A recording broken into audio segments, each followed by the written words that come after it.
नमस्कार, मैं डॉक्टर विजय शुक्ल। प्रयागराज के मंच से 10 जनवरी को मुख्यमंत्री योगी आदित्यनाथ ने एक बात बोली और जिसने उत्तर प्रदेश की सियासत में एक नई बहस का रास्ता खोल दिया। सतुआ बाबा से जुड़ जाए, जो नहीं जुड़ेगा आखिरी वक्त में उनके पास ही जाएगा। यह वाक्य किसी धार्मिक कथा का हिस्सा नहीं था, न ही किसी संत सम्मेलन की पंक्ति। यह सत्ता के मंच से निकला हुआ राजनीतिक वाक्य था और इसलिए उसका अर्थ भी केवल धार्मिक नहीं रह गया। उत्तर प्रदेश में संत और सत्ता का रिश्ता नया नहीं, लेकिन इस बार फर्क यह है कि संत स्वयं बोलते नहीं दिख रहे, सत्ता उनके बारे में बोलती दिख रही है। और जब सत्ता किसी संत को अपने शब्दों में परिभाषित करने लगे, तब सवाल केवल आस्था का नहीं, राजनीति का बन जाता है। सतुआ बाबा कोई व्यक्तिगत नाम नहीं, बल्कि विष्णु स्वामी संप्रदाय की परंपरागत पीठ है। वर्तमान पीठाधीश्वर संतोष तिवारी उर्फ संतोष दास वर्षों से काशी में सक्रिय। आध्यात्मिक दुनिया में उनकी अलग पहचान पहले से ही थी, लेकिन पिछले कुछ वर्षों में उनका सार्वजनिक चेहरा बदला है। माघ मेले में करोड़ों की कार, महंगे सनग्लास, हेलीकॉप्टर और निजी विमान के साथ सामने आती तस्वीरें अब साधारण संत छवि का हिस्सा नहीं रही, वे एक नए प्रकार के संत प्रतीक में बदलती दिखती हैं। यहीं से पूरी क्रोनोलॉजी का शुरू होना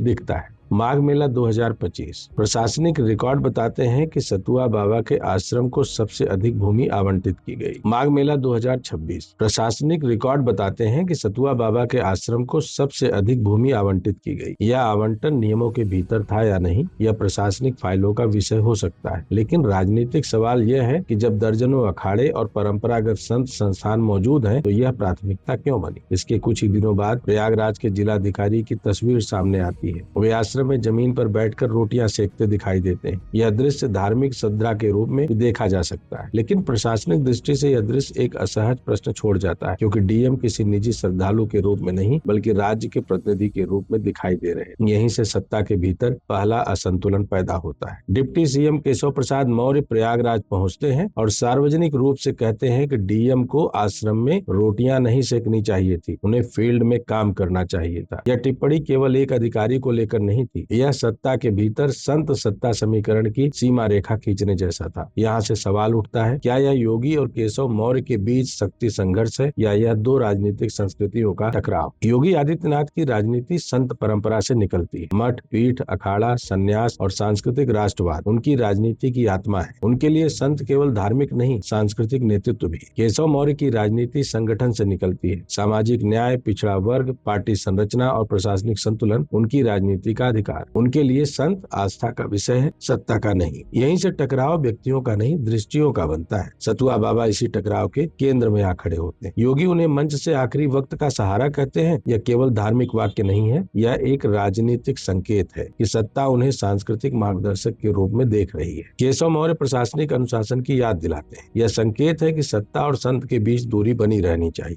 इसी बीच काशी में एक नई हलचल दिखाई देती है। सतुआ बाबा के अनुयायियों की सक्रियता बढ़ती है। धार्मिक कार्यक्रमों से लेकर सामाजिक आयोजनों तक उनकी मौजूदगी बढ़ती जाती है। कोई खुला राजनीतिक भाषण नहीं, लेकिन हर मंच पर सत्ता की छाया महसूस होती है। यह वही क्षण है जहां सवाल उठता है, क्या सतुआ बाबा योगी की संत नीति का विस्तार बनते जा रहे हैं, और क्या केशव मौर्य की संगठनात्मक राजनीति इस विस्तार से असहज है। उत्तर प्रदेश की राजनीति में यह पहला अवसर नहीं है जब डिप्टी सीएम और सीएम के बीच वैचारिक दूरी महसूस हुई हो, लेकिन इस बार यह दूरी किसी नीति, किसी योजना या किसी विभाग को लेकर नहीं है। यह दूरी प्रतीकों को लेकर है। योगी की राजनीति प्रतीकों से चलती है, केशव मौर्य की राजनीति समीकरणों से। सतुआ बाबा इस प्रतीक राजनीति के केंद्र में खड़े। काशी की गलियों में अब यह चर्चा केवल संत की नहीं, भूमिका की। लोग यह नहीं पूछ रहे कि सतुआ बाबा कितने बड़े संत हैं, लोग यह पूछ रहे हैं कि उन्हें इतना बड़ा क्यों बनाया जा रहा है। यह प्रश्न किसी विरोध से नहीं, बल्कि जिज्ञासा से निकलता है, क्योंकि राजनीति में जब किसी व्यक्ति को बिना बोले केंद्र में रखा जाता है, तब उसका मौन भी रणनीति बन जाता है। सतुआ बाबा मौन है, योगी उन्हें ऊंचाई दे रहे हैं, केशव मौर्य उन्हें सीमा में रखने की बात करते हैं, और प्रशासन दोनों के बीच संतुलन साधने की कोशिश करता है। यह पूरी कहानी किसी खुले टकराव की नहीं है, यह एक शांत संघर्ष की कहानी है। यह उस राजनीति की कहानी है जहाँ संत, सत्ता और संगठन एक ही धुरी पर घूमने की कोशिश कर रहे हैं। बनारस, प्रयागराज और अयोध्या अब केवल धार्मिक नगर नहीं रहे, वे राजनीतिक प्रयोगशालाएं बन चुके हैं। यहाँ हर संत एक संभावित संदेश है, हर मंच एक संभावित रणनीति और हर मौन एक संभावित भविष्य। सतुआ बाबा इसी प्रयोगशाला का सबसे नया संकेत है। यह कहना